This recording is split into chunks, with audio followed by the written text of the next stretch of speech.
Nigeria has joined other United Nations member countries in moves to protect education from attacks in commemoration of the 5th International Day to Protect Education from Attack. At a press conference in Abuja, the United Nations Children's Fund UNICEF and the Universal Basic Education Commission, as well as education stakeholders, community leaders and school-based management committees gathered to discuss the unique challenges affecting school safety and to strategize on implementing measures to ward off future attacks. TV360's Emeka Amako files the report from Abuja. Since the abduction of the Chibok girls in Borno State in April 2014, attacks on schools have continued, highlighting the violence that school children and teachers face across Nigeria.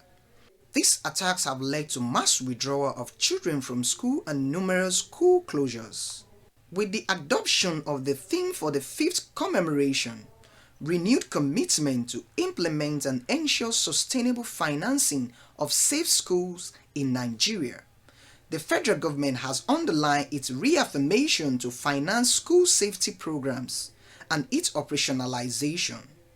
Accordingly, the Global Partnership to Protect Education from Attack and the Interagency Network on Education in Emergency, based on research, reiterated that the attacks on students, educators, and educational facilities cause significant harm to the educational ecosystem and socioeconomic setbacks in the nation. Wherever there are challenges, it's a source of great concern to the government. And that is why the government is doing all that it can do in order to ensure that our states are safe and that our states provide conducive environments for teaching and learning.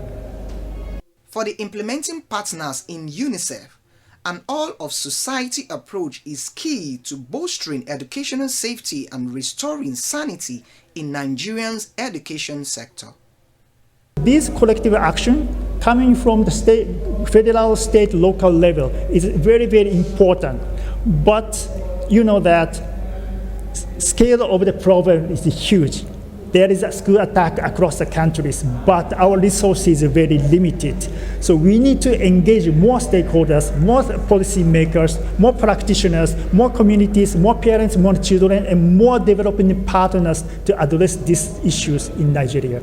And we have installed in some schools in Imo State, we have installed in Kaduna State, even the Kuriga community where you have over 100 people that were kidnapped. This technology has been installed in the Kuriga community. It's for swift response and dissemination of information. 585 schools have been registered, but I can also tell you that 2,881 of such schools have no semblance of security at all. No fence, no guard, no anything. That's about 52%.